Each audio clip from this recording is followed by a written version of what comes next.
La palabra juicio está ligada a la palabra justicia. Y es por eso que todo aquel que se siente culpable, la palabra que más teme es la palabra juicio. La Biblia enseña que toda la humanidad va a pasar por un juicio. Y aquí surgen algunas preguntas. ¿Cómo podré pasar yo por el juicio si soy un pecador, por lo tanto soy culpable? Si el juicio da una sentencia, una condenación o liberación, ¿quién nos podrá defender? Además, en este juicio hay un acusador, hay testigos, hay un código. Bienvenido. Está comenzando Biblia Fácil, tu programa de estudio bíblico semanal, y yo estoy una vez más aquí con la palabra de Dios para poder, una vez más, juntos profundizar en aquellas maravillosas enseñanzas que Jesús nos dejó. Hoy hablaremos aquello que Jesús enseñó respecto al juicio, sobre el juicio. El juicio es un tema bíblico, sin embargo, es un tema impopular. ¿Por qué impopular? Muchos tienen temor ver el juicio en la Biblia, otros prefieren no tocar ese tema porque probablemente no comprenden bien el tema del juicio. Sin embargo, el juicio no es para que nosotros podamos tener miedo. ¿Sabes por qué? Porque nuestro abogado jamás ha perdido algún juicio. Nuestro abogado nos va a defender. Es decir, para todo cristiano, el juicio no significa condenación. Para todo buen cristiano, el juicio significa buena noticia, buena esperanza. Porque es allí donde nos declaramos justos, no por nuestros méritos, sino porque los cristianos tenemos el mejor abogado, que es Jesucristo.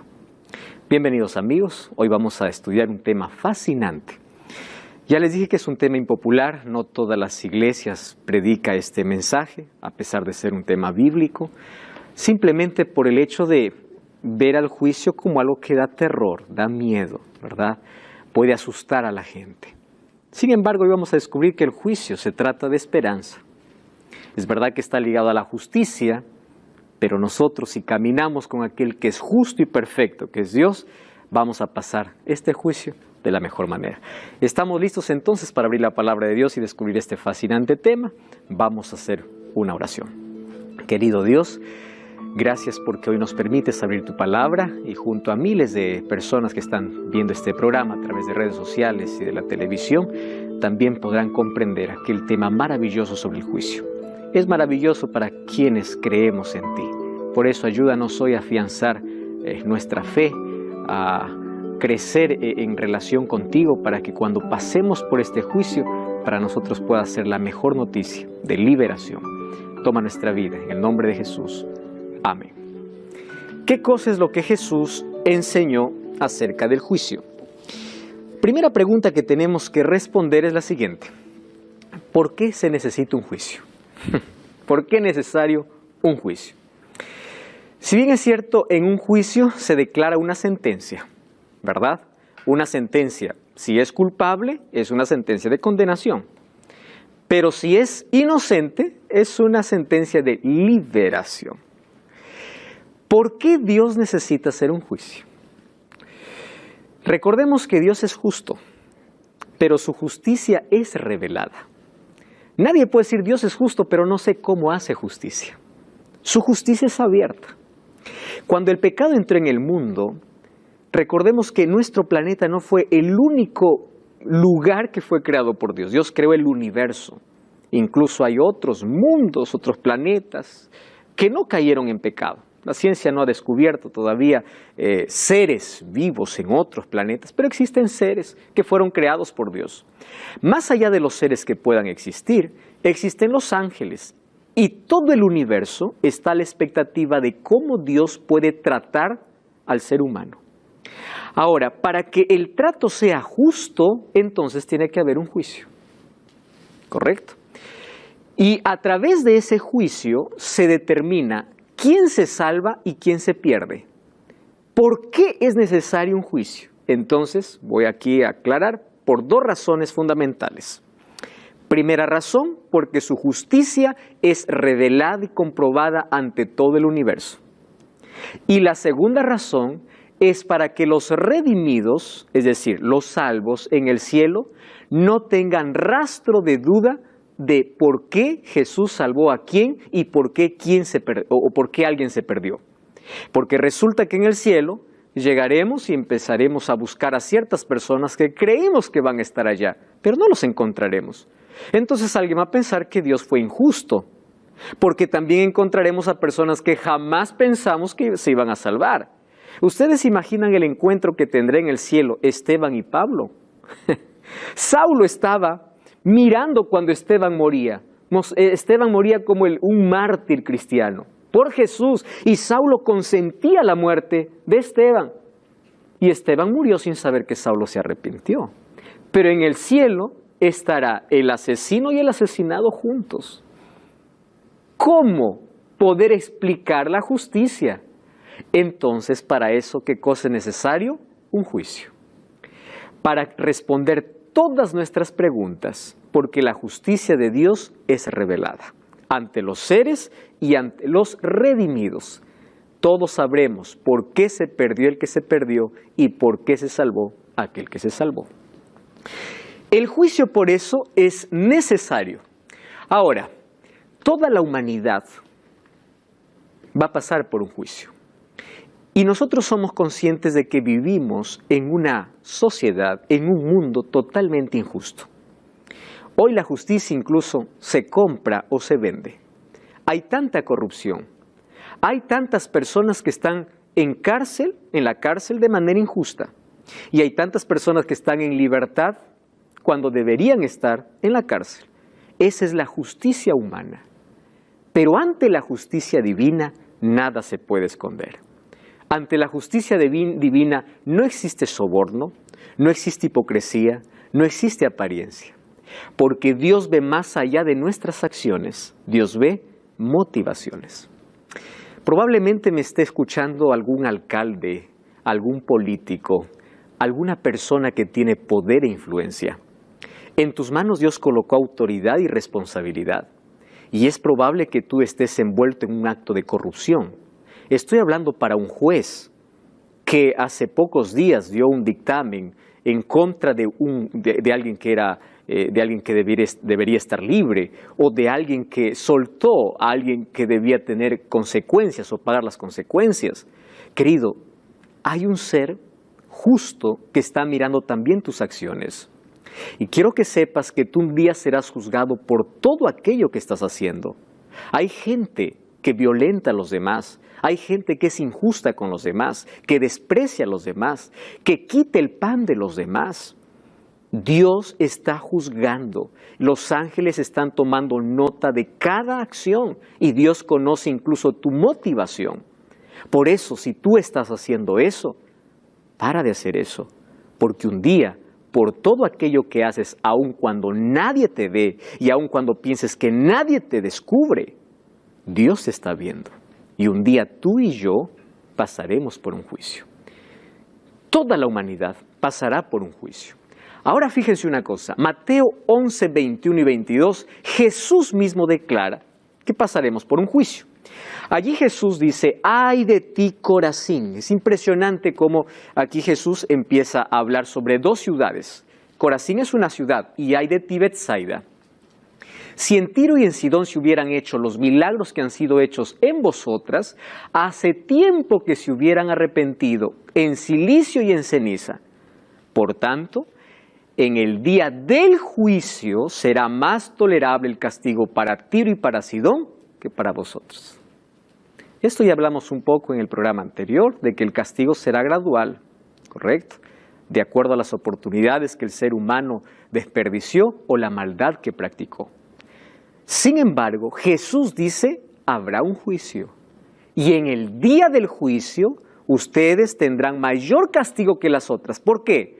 Porque ustedes tuvieron la oportunidad de tenerme a mí. Yo hice milagros y ustedes me rechazaron. Ustedes perdieron la mayor oportunidad.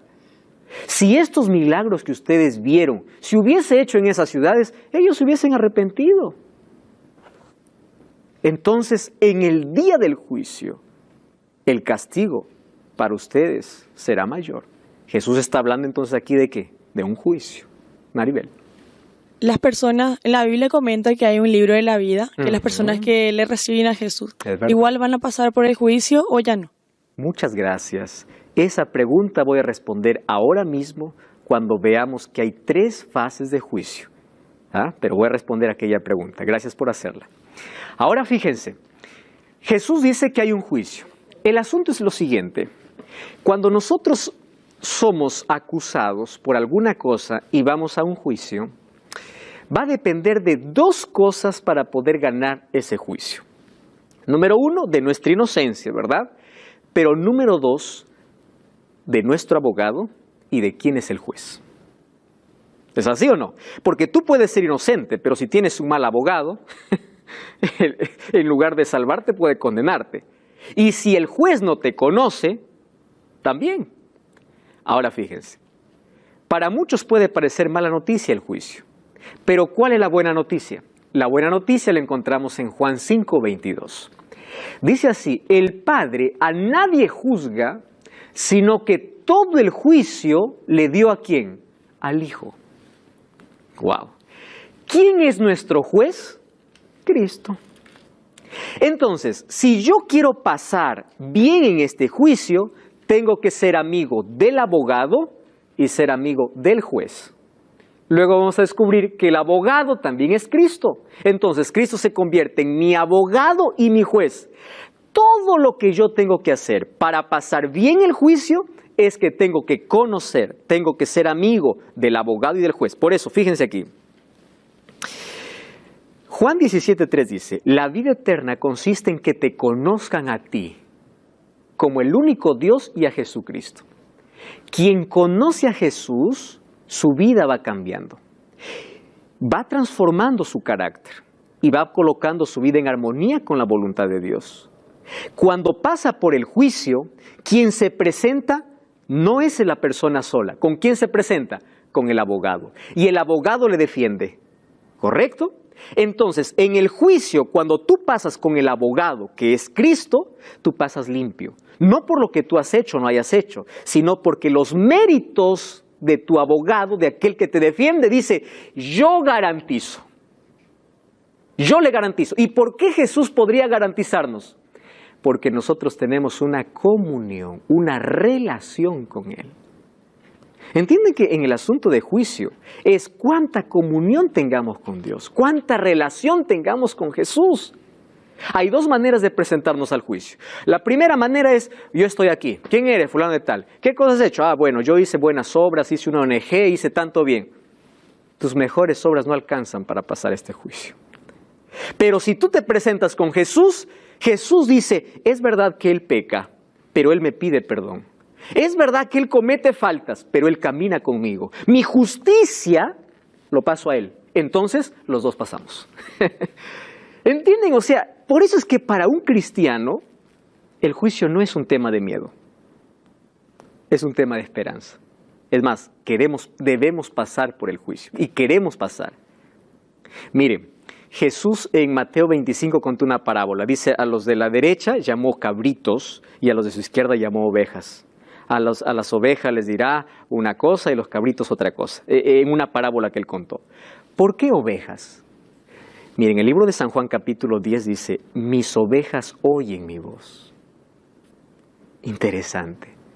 Somos ovejas porque escuchamos la voz del pastor, reconocemos la voz del pastor.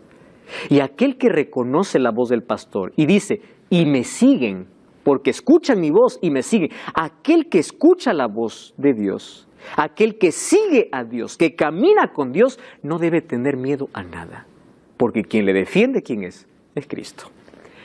Entonces, Jesús dice en Juan 5:24, el que oye mi palabra y cree en el que me envió, tiene vida eterna. ¡Wow! ¡Qué promesa! No vendrá condenación porque ha pasado de muerte a vida. Entonces, ¿qué cosa está diciendo aquí Jesús? El que oye mi palabra y cree en mí, si pasa por el juicio, ¿qué cosa no tendrá? Condenación. Romanos 8:1 dice que ninguna condenación hay para los que están en Cristo. Ojo, primero escucho la palabra, creo, acepto a Jesús. ¿Y qué cosa es estar en Cristo? camino con Él. ¿Entienden el proceso? Escuchan la palabra, creen o aceptan a Jesús y caminan con Él. Por eso Romanos 8:1 dice, aquel que está en Cristo, ninguna condenación hay para los que están en Cristo. Se refugian en Él, caminan con Él. Eso es cristianismo auténtico, relación diaria con Dios. Muy bien, ¿cuántos deberán enfrentar el juicio? Miren 2 Corintios 5:10.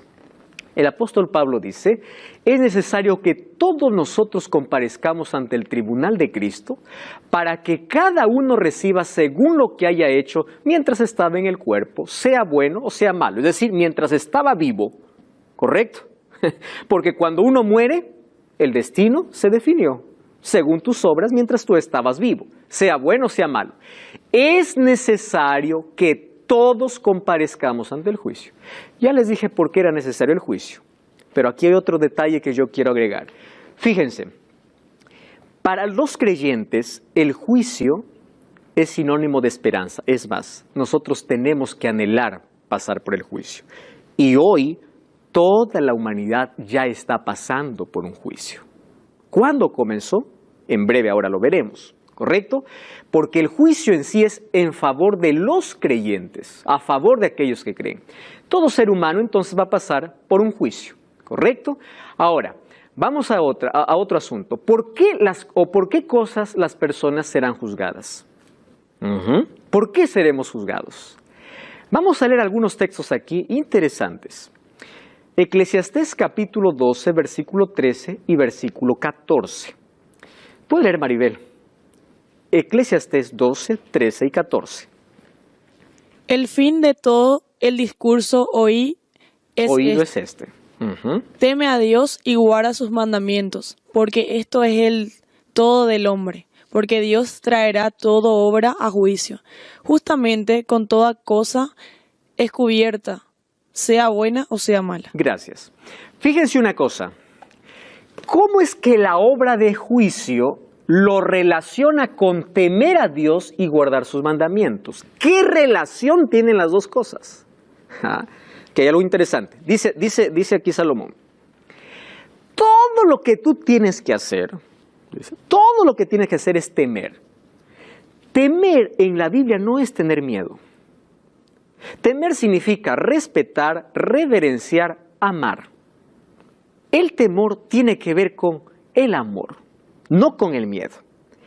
Aquí puede traducirse así: ama a Dios, camina con Dios y guarda sus mandamientos. Eso es todo. ¿Por qué? Porque va a haber un juicio. ¡Wow! Entonces, aquel que no teme y no guarda sus mandamientos, no le va a ir bien en el juicio. ¿Y el juicio qué cosa determina? ¿Quién se salva y quién se pierde? Vamos a otro texto. Miren acá, Mateo 12, 36 y 37.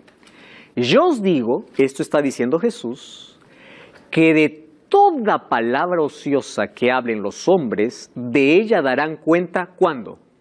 El día del juicio.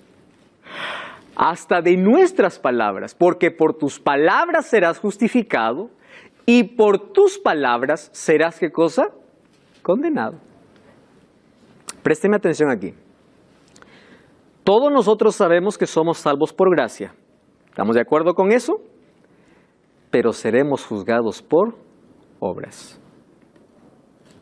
Somos salvos por gracia, juzgados por obras, porque las obras, ojo, aquí un asunto, las obras nunca salvan al ser humano, eso está claro para nosotros, ¿verdad? Las obras son la evidencia, no son la causa, son la consecuencia. Porque aquel que está en Cristo, las obras salen de manera natural. Pero aquel que quiere salvarse haciendo buenas obras está perdido, porque la salvación no está en las obras está en Cristo. Pero aquel que está en Cristo practica buenas obras. Es obediente, es fiel, guarda los mandamientos, hace las cosas porque ama a Dios, porque es fruto de su relación con Dios. ¿Recuerdan en el proceso de santificación? Cuando nosotros tenemos fruto, cuando estamos unidos ¿a quién? A la vid. ¿Quién es la vid? Cristo. ¿Correcto? Muy bien. ¿Cuál será la norma usada en el juicio? Miren, cuando una persona va a ser juzgada, existe un juez existen libros, hoy voy a los libros, existe un acusador, existen testigos y existe un acusado. ¿Estamos bien hasta ahí? Hay otros elementos más, pero vamos a ilustrar de esa manera. ¿Quién es nuestro abogado? Jesús.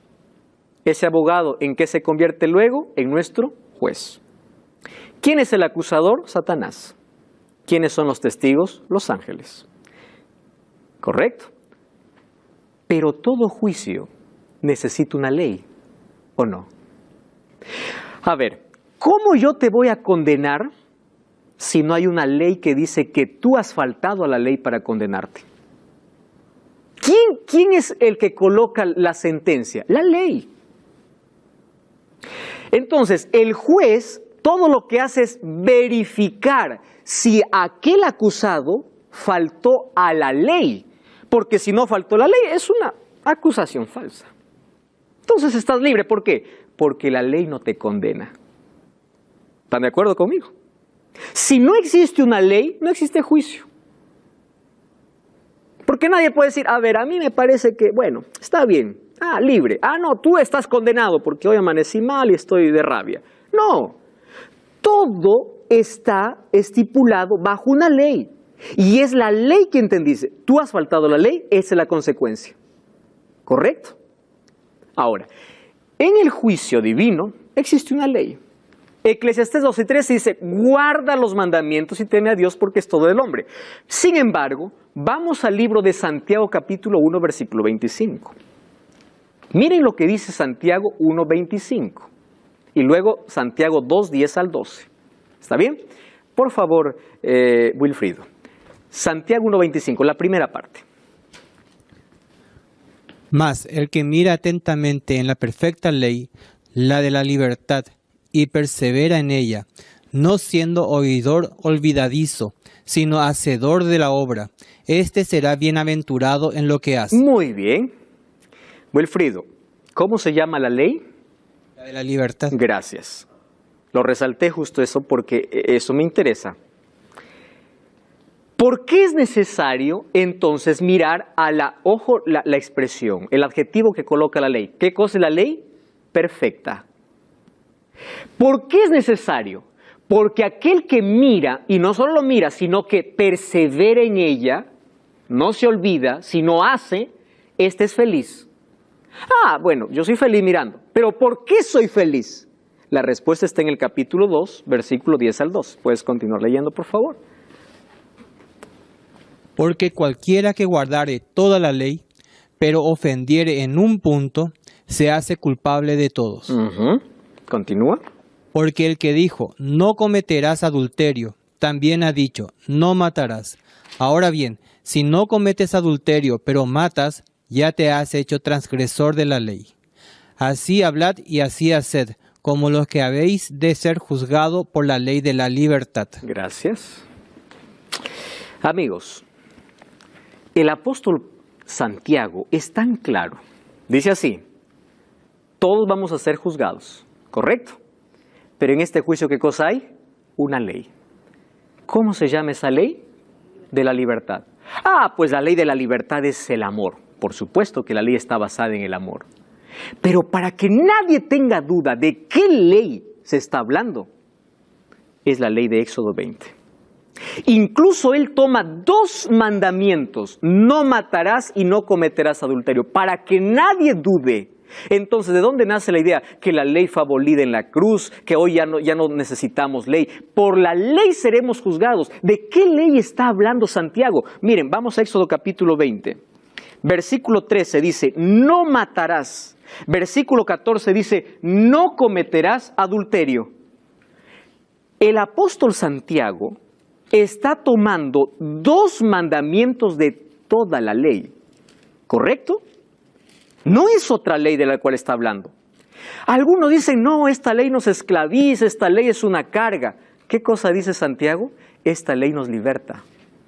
Porque aquel que está en armonía con la ley no va a ser condenado. ¿Por qué no va a ser condenado? Porque la ley es el reflejo del carácter de Dios y aquel que está en armonía con la ley de Dios no va a ser condenado porque en su corazón hay amor. La ley refleja el amor. Amor a Dios y amor al prójimo. Ah, no, pastor, la ley ya fue. Queridos, aquel que dice la ley fue para el antiguo, la ley fue para el judío, la ley ya no existe más, tiene que leer lo que dice Santiago. Santiago escribe su carta muchos años después de la resurrección de Cristo. Y él dice, seremos juzgados por esta ley. Y está tomando la ley eterna, la ley escrita por el dedo de Dios.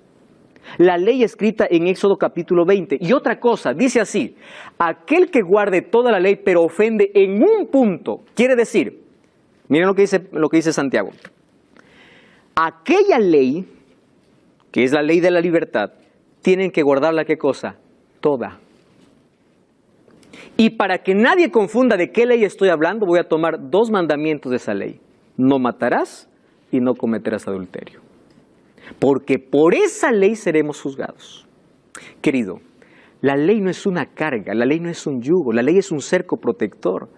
La ley son principios de felicidad que Dios dio para que el ser humano no pueda caer en la esclavitud. Y aquel que camina en armonía con Dios, Él lo coloca en armonía con su ley. Por una razón, porque su ley está basada en el amor. Los 4 primeros mandamientos tienen que ver con tu amor a Dios. Y los 6 últimos mandamientos tienen que ver con tu amor al prójimo. No existe juicio sin ley. Entonces la ley es el código por el cual tú y yo seremos juzgados. Si alguien te dice que la ley fue abolida, que hoy ya no necesitamos de ley, querido, hoy vamos a comprender en este programa y en el próximo la importancia que tiene la ley. Mas hoy comprendimos que la ley es la norma en el juicio. No cambies el canal. Estamos de regreso. Esto es Biblia Fácil.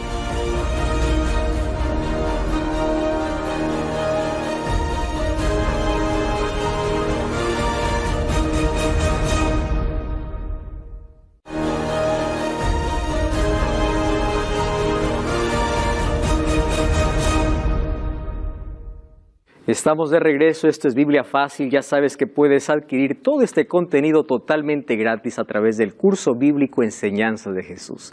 Escríbenos ahora mismo a nuestro WhatsApp, más 55 12 98 100 14 60 y adquiérelo ahora mismo. Si estás en Sudamérica, recibirás en formato físico, fuera de Sudamérica en formato digital. Es un curso a todo color donde están todas las enseñanzas que estamos aquí conociendo a través del estudio de la Biblia. Solicítalo ahora mismo, ahí ya tienes nuestro número de WhatsApp. Estamos hablando acerca del juicio y ya vimos que en ese juicio tenemos un abogado, un juez, hay un acusador, hay testigos, pero también hay un código. Nadie te puede declarar culpable, ojo con lo que estoy diciendo, nadie te puede declarar culpable si no hay una ley que te diga que eso es malo. Por ejemplo, yo voy dirigiendo y no veo semáforo. Y yo paso de frente porque no hay una ley. Para mí el semáforo es una ley que me puede decir avanza, detente, correcto. Pero si no hay semáforo, nadie me condena por eso. ¿Cuándo hay una condenación? Cuando yo me paso el semáforo cuando está en rojo. El rojo me dice que tengo que parar y yo paso. Entonces yo tengo una multa. ¿Por qué tengo una multa? Porque la ley estipula que yo, cuando estoy conduciendo, cuando el semáforo está en rojo, tengo que parar. Entonces, cuando alguien me dice, tienes que parar porque pasaste la calle, ¿qué tengo que parar? ¿Qué tengo que pagar? ¿Hay algo que me dice pare? No. Entonces, ¿cómo me juzgas si no hay ley? ¿Están comprendiendo, no? La ley funciona como norma en el juicio. ¿Por qué? Porque Dios muestra su justicia diciendo, tú no te salvas por esto. Ahora, la ley nos salva. Somos salvos por la gracia de Cristo.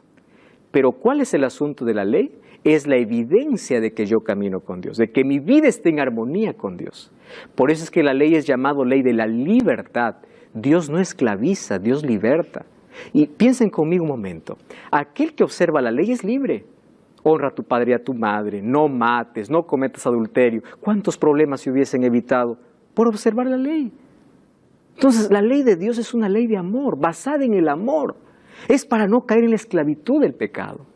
Es para nuestro bien. Y aunque parece negativa porque comienza con no, detrás de cada no hay un sí de parte de Dios para protegernos. Por eso es que cuando dice somos juzgados por las obras, es cuánto nuestra vida está en armonía con su ley. Porque obras son fe, obediencia, lealtad a Dios. ¿Y cómo demuestro? ¿Cómo lo hago público? ¿Cuáles son esas obras? Esas obras es cuando mi vida está de acuerdo a la ley divina. Soy salvo por la gracia de Dios, pero soy juzgado por obras. Ahora fíjense, la ley de Dios entonces será la norma de juicio. La ley no puede salvar, correcto, pero la ley es la norma de juicio. Es a través de ella que yo conozco el pecado. ¿Cómo yo sé que lo que estoy haciendo es malo? La ley lo dice. Entonces, la ley me puede condenar. ¿Cuándo me condena la ley? Cuando yo rompo la ley. Pero cuando yo no rompo la ley, yo no tengo ningún problema con la ley. Es más, la ley me protege. ¿Comprenden? ¿Para quién entonces la ley es allí una carga tan pesada? Para aquel que le gusta transgredir la ley. Pero para aquel que vive en armonía, no tiene ningún problema. ¿Correcto? El apóstol Pablo dice, el fin de la ley es Cristo. ¿Saben qué significa eso? La finalidad de la ley es Cristo. El objetivo de la ley es Cristo. Porque la ley no fue colocada para salvar. La ley fue colocada para mostrar el pecado. La ley fue colocada para decirte, tú cometiste una falta, pero yo no te salvo. ¿Quién te salva, quién es? Es Cristo. En el próximo programa vamos a hablar detenidamente sobre la ley de Dios. No tiene la función de salvar, pero sí tiene la función de decirnos qué es pecado y que nosotros tenemos que cuidarnos de ello porque vamos a ser, ¿qué cosa? Juzgados. Y ese juicio será en base a esa norma, que es la ley de Dios. Muy bien. Por eso se llama la ley de la libertad. El pecado esclaviza, pero la ley nos liberta, la ley nos protege. ¿Correcto? Existen 3 fases de juicio. 3 fases, ¿correcto? La primera fase de juicio se llama juicio investigador o juicio preadvenimiento. ¿Por qué preadvenimiento? Porque ocurre antes de la venida de Jesús. Presten atención aquí. ¿Por qué se necesita un juicio antes de la venida de Jesús? Porque en este juicio se determina cuando Jesús viene, quién resucita y quién no. ¿Se acuerdan de las 2 resurrecciones? En este juicio se determina entonces quién se va y quién se queda. ¿Cómo Dios muestra su justicia para salvar a alguien y condenar a otro? Primero pasando por un juicio. Ese juicio se llama preadvenimiento. Otra cosa que tienen que comprender, en esta primera fase de juicio no entra toda la humanidad. Pero tú puedes decir, ¿acaso no toda la humanidad será juzgada? Es verdad. Pero en esta primera fase de juicio, ¿sabes quiénes entran? Solo aquellos que dicen creer en Jesús. ¿Por qué? Juan 3:16 dice, para que todo aquel que en él crea no se pierda, mas tenga vida eterna. Pero si vas al versículo 18 dice, el que no cree ya fue condenado. Entonces, aquel que dice yo acepto a Jesús y yo creo en Jesús, pasa por la primera fase de juicio. ¿Por qué pasa por la primera fase de juicio? Para comprobar si aquel que dice ser cristiano es. ¿Comprenden? Porque no todo aquel que me dice Señor, Señor entrará en el reino de los cielos, dijo Jesús. Entonces, yo acepto a Jesús, yo amo a Jesús, ya estoy salvo. Espera un momento. Tú pasas por un juicio para comprobar si realmente has entregado tu vida y caminas con Jesús. Entonces, ¿quiénes entran en esta primera fase? Todo aquel que dice creer en Jesús, para comprobar a través de sus obras si su vida está en armonía con Dios. Si realmente fue salvo por la gracia, su vida va a estar transformada y va a estar colocada en armonía con la voluntad de Dios. En la primera fase de juicio pasa todo aquel que dice creer en Jesús, para definir quién de aquel que dice que cree realmente cree. ¿Comprenden esto? No pasa toda la humanidad. ¿Pero por qué no? Porque la Biblia dice, aquel que no cree ya no necesita pasar por un juicio. ¿Por qué no necesita? Porque él mismo eligió ser condenado. No es que Dios le condenó. Él solo eligió ser condenado al no creer en Jesús. ¿Y cuándo inició este juicio? Daniel 7, 9 y 10 dice, estuve mirando hasta que fueron puestos tronos y se sentó un anciano de días. Anciano de días en profecía significa aquel que es sublime, aquel que tiene sabiduría. Y dice, cuyo vestido era blanco como nieve, el pelo de su cabeza como lana limpia, su trono como llama de fuego, las ruedas era como fuego ardiente, un río procedía, salía delante de él. Miren lo que dice, millares de millares le servían, millones de millones asistían, el juez se sentó. ¿De qué está hablando? De un juicio. Y los libros, ¿qué cosa fueron? Abiertos. ¡Wow! ¿Cuándo entonces comenzó este juicio? ¿Cuándo comenzó este juicio? Cuando nosotros vamos a Daniel capítulo 8, vamos a encontrar la profecía más larga de toda la Biblia, que se llama la profecía de las 2300 tardes y mañanas. No sé si ustedes han escuchado acerca de esa profecía. Y yo voy a recomendar a mis amigos que están viendo este programa que puedan entrar en YouTube y puedan buscar Biblia Fácil Daniel. Yo aquí no voy a poder explicar con detalles esta profecía. Esto yo lo explico en 2 horas, en 2 programas, y aún así nos falta tiempo. Así que hoy solamente voy a mostrar algunos detalles de las 2300 tardes y mañanas. Dios le muestra a Daniel y dice, 2300 tardes y mañanas y el santuario será purificado. ¿Cuál era el santuario? Aquel santuario que Dios había mandado a Moisés a fabricar en la tierra. Solo que cuando Daniel recibe la visión, piensa que el santuario que va a ser purificado, ¿cuál es? Es el santuario terrenal, solo que el santuario terrenal fue destruido. ¿Comprenden? Entonces Jesús estaba hablando de un santuario no terrenal, sino de un santuario celestial. Correcto. ¿Qué cosas se hacía en el santuario? Présteme atención aquí porque voy a explicar de manera tan breve. Todos los días se hacían sacrificios. El pecador llevaba un cordero perfecto y lo sacrificaba en el atrio, que era la parte externa del santuario. El sacerdote le daba un cuchillo, él degollaba al cordero, la sangre manchaba su vestido del pecador. El sacerdote tomaba la sangre y entraba al lugar santo. Y en el lugar santo esparcía 7 veces en las cortinas, porque había una cortina que dividía lugar santo y lugar santísimo. Eso se hacía todos los días, se hacía sacrificio por el pecado y sacrificio por el pueblo, el sistema de sacrificios. Pero una vez al año, que era el 10º día del 7º mes, en el lugar santísimo entraba el sumo sacerdote. Durante todo el año actuaba ¿quién? El sacerdote. Pero una vez al año, 10º día del 7º mes, entraba el sumo sacerdote. ¿Para qué? Para purificar el santuario. Ese acto de entrar al lugar santísimo se llamaba día de juicio. ¿Por qué día de juicio? Porque todos los pecados que habían entrado al lugar santísimo, ¿cómo entraron? Por medio de la sangre del cordero. Miren, como cuando yo cometí un pecado, colocaba mi mano primero sobre el cordero y confesaba mis pecados. Mi pecado se transfería ¿a quién? A la del cordero. ¿Ese cordero a quién representaba? A Cristo. Cuando el sacerdote tomaba la sangre de ese cordero y lo colocaba allí en las cortinas, quiere decir que mi pecado fue transferido al cordero. ¿Y el cordero a dónde lo colocó? Dentro del santuario. Entonces, ese santuario tenía que ser purificado, es decir, limpiado, porque todos los pecados que entraron necesitan ahora ser eliminados. Y ese día se vivía un día de juicio. Todo el pueblo estaba alrededor del santuario. Todo el pueblo, aquel que no se había arrepentido, moría en ese día, porque era un día de juicio. El sumo sacerdote tenía una vestimenta pura porque estaba en la presencia del Dios mismo. Dios descendía. La gloria del Shekinah, que es el término hebreo, la gloria de Dios descendía sobre el santuario.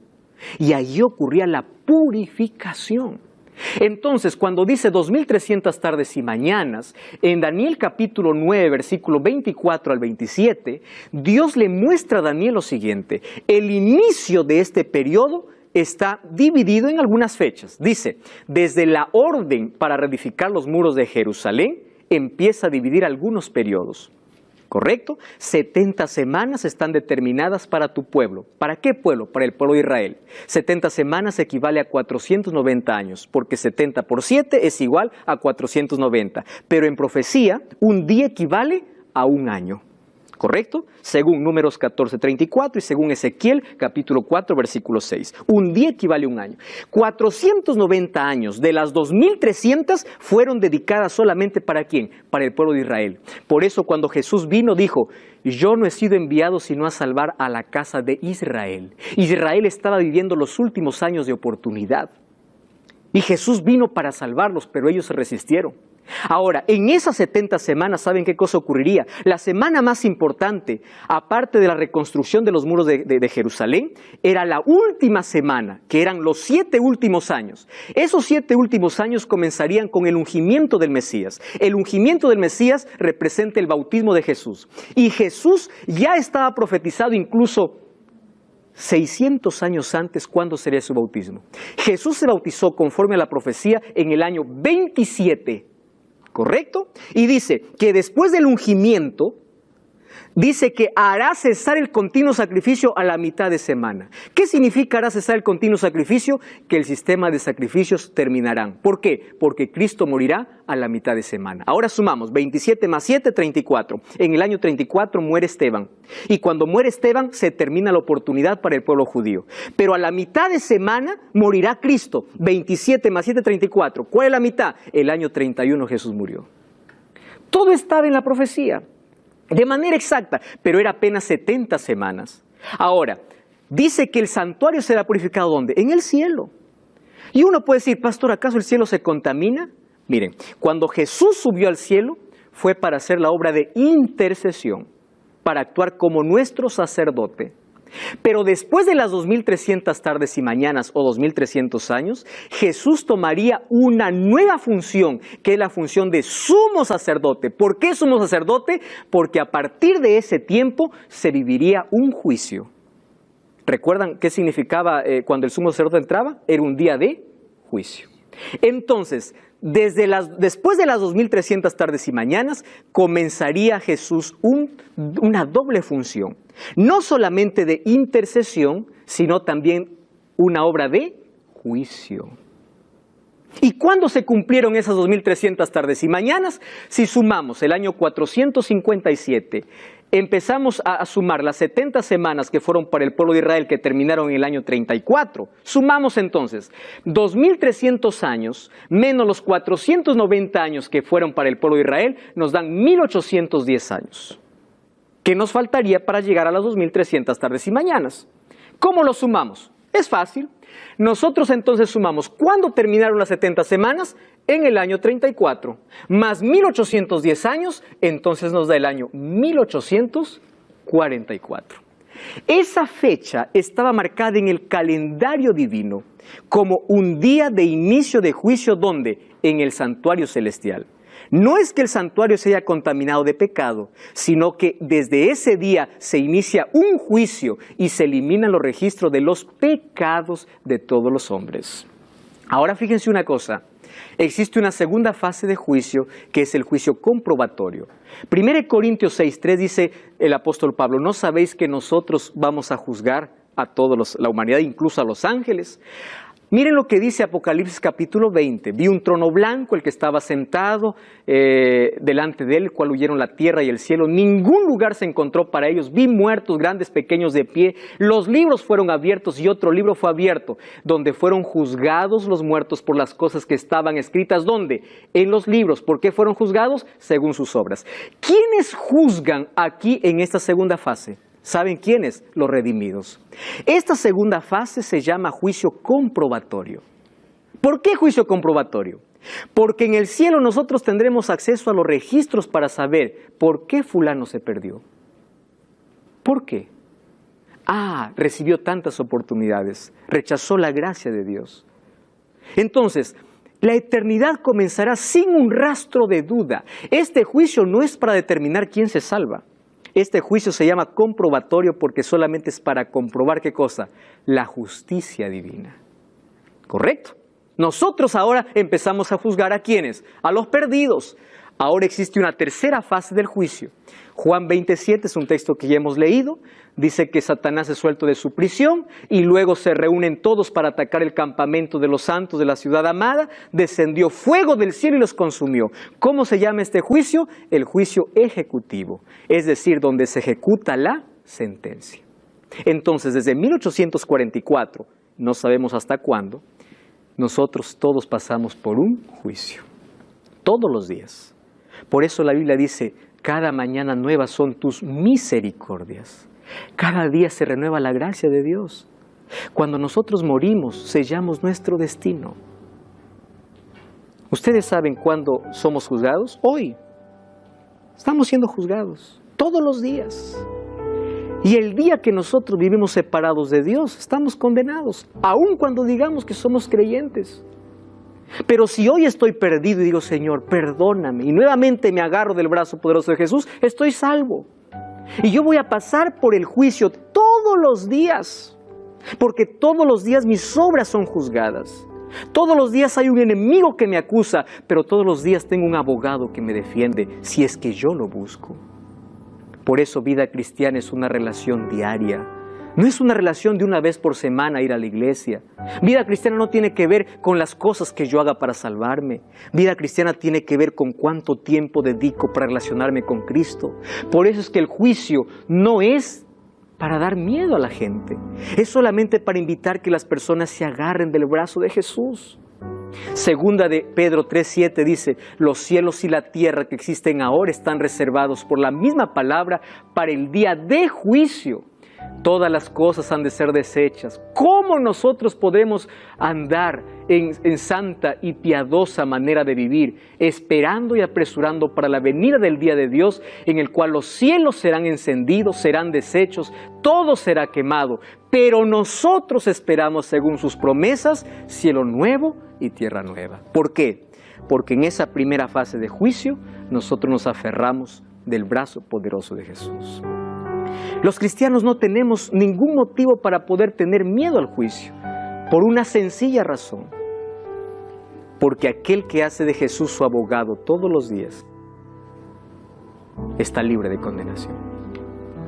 Este es el juicio ejecutivo. Cuando la ciudad santa desciende del cielo, dice que los perdidos se levantan como la arena del mar. Y todos quieren hacer guerra, todos quieren conquistar la ciudad santa. Y es en ese momento que viene la ejecución o la tercera fase de juicio, donde serán quemados eternamente. Pero la palabra eterno significa eterno en consecuencias, porque nunca más tienen esperanza de volver a vivir. Es por eso que hoy es el día para decir a Jesús, Señor, yo quiero que tú seas mi abogado. Hoy las puertas del cielo están abiertas. Hoy Jesús es tu abogado. Pero un día ese mismo abogado será tu juez. Y Él te juzgará de acuerdo a un código que es su ley. Las obras no te salvan, lo que te salva es la relación que tengas con Jesús. Por eso hoy te invito a hacer de Jesús la mayor y la mejor experiencia diaria de tu vida. Camina con Jesús. Él es garantía de tu salvación. Coloca a Jesús en el primer lugar de tu vida. Que Él sea lo primero, lo último y lo mejor que tú puedas tener en la vida. Cuando caminas con Él, no existirá ninguna condenación para ti. Pasarás esta primera fase como un salvo, como alguien que espera vivir con Jesús eternamente. Cristo quiere salvar a todos, pero no todos quieren ir con Él. Déjame hacerte una pregunta. Si hoy fuese tu último día de vida y hoy murieses, ¿cuál es el destino que has elegido? ¿Estás aferrado a Jesús? Si Cristo tuviese que venir hoy, ¿en cuál de los dos grupos estarás? Oh querido, nuestra vida es corta, nuestra existencia sobre esta tierra es pequeña, pero es suficiente como para poder elegir la eternidad al lado de Jesús. ¿Qué haces perdiendo tu vida en el alcohol, en la droga? ¿Qué haces hundido en la miseria del dolor, sufriendo sin Cristo? Cuando los brazos de Jesús se abren para decirte, yo quiero salvarte. Todos los días somos juzgados. Y si tú sabes que hoy estás condenado, no estás condenado para siempre porque tienes vida. Aférrate a Jesús, haz de Él tu amigo, Él es tu abogado. No importa la miseria donde has caído, Cristo te levanta, renueva tu vida, transforma tu vida, coloca tu vida en armonía con su ley, porque por su ley serás juzgado y Él te salvará. ¿Quieres hacer de eso tu experiencia hoy? Queremos nosotros también que Dios pueda tomar nuestra mano, Dios pueda ser nuestro abogado y defensor. Vamos a orar. Querido Dios, entregamos nuestra vida y hoy queremos aferrarnos a ti, entregarnos a ti. Aceptamos a Jesús como nuestro Salvador y queremos tener una experiencia maravillosa de caminar todos los días con Jesús, porque Él es nuestra única garantía de salvación. A partir de hoy, que cada día podamos renovar nuestro compromiso contigo y aceptar la gracia que nos das. En el nombre de Jesús. Amén. Gracias por acompañarme en este programa. Te espero la próxima semana con Biblia en mano, aquí en Biblia Fácil.